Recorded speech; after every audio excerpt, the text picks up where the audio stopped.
कल लखनऊ का civil court में लगभग 3:30 बजे एक कुख्यात गैंगस्टर संजीव महेश्वरी उर्फ संजीव जीवा की हत्या एक अपराधी ने कोर्ट परिसर में ही गोली मारकर कर दी, और वह भी जज साहब के सामने। तो इस घटना के बाद पूरे उत्तर प्रदेश में यह सवाल खड़ा होने लगा है कि क्या यूपी की कानून व्यवस्था पूरी तरीके से फेल हो चुकी है। जिस योगी सरकार की कानून व्यवस्था की चर्चा की जाती थी, खासकर बीजेपी के नेता कानून व्यवस्था की चर्चा करते हुए थकते नहीं थे कि यूपी में जब से योगी आदित्यनाथ की सरकार बनी है, यूपी में अमन चैन का माहौल कायम हो गया है।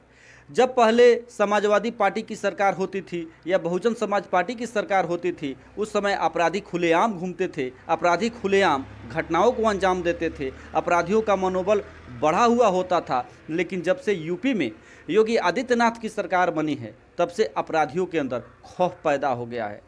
जब अपराधी बाबा के बुलडोजर को देखते हैं तो उनके पैरों तले जमीन खिसक जाती है। यूपी में या तो अपराधियों ने अपराध करना छोड़ दिया है या यूपी छोड़कर अपराधी फरार हो गए हैं।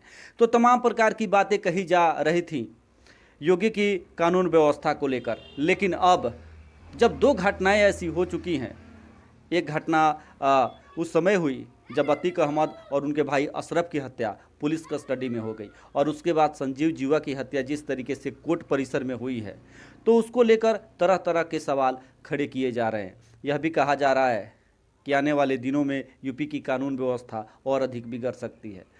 सपा प्रमुख अखिलेश यादव ने तंज कसते हुए योगी सरकार पर कहा है कि अगर मैं कुछ इस मामले में बोलूँगा तो लोग कहेंगे कि समाजवादियों ने जीवा की हत्या करवाई है। यानी अखिलेश यादव का निशाना बीजेपी के उन नेताओं की तरफ था जो नेता पिछले दिनों यह कह रहे थे कि समाजवादी पार्टी के इशारे पर अपराधियों की हत्या हो रही है।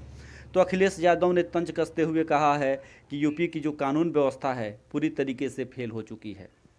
कौन मर रहा है यह कोई मायने नहीं रखता, बल्कि कौन कहाँ मर रहा है ये बात मायने रखती है। यानी कोर्ट परिसर और पुलिस कस्टडी, इन दोनों जगहों पर जिस तरीके से अपराधियों की हत्या हुई है, निश्चित रूप से यह एक संगीन मामला है, सोचने समझने वाला मामला है। जब इस तरीके की हत्याएं होती है तो राज्य के अंदर लोगों में डर का माहौल कायम हो जाता है। तो निश्चित रूप से जिस तरीके से यूपी में पुलिस कस्टडी और कोर्ट परिसर में अपराधियों की हत्या हो रही है, उसको लेकर यूपी की जो कानून व्यवस्था है उस पर सवाल खड़े होना बेहद लाजमी है। मैं आपको बता दूं कि जिस समय संजीव जीवा की हत्या कोर्ट परिसर में हुई, उसी समय फायरिंग के दौरान एक छोटी बच्ची भी घायल हो गई, जिसका इलाज लखनऊ में चल रहा है, और सीएम योगी आज उस बच्ची को देखने के लिए अस्पताल पहुंचे।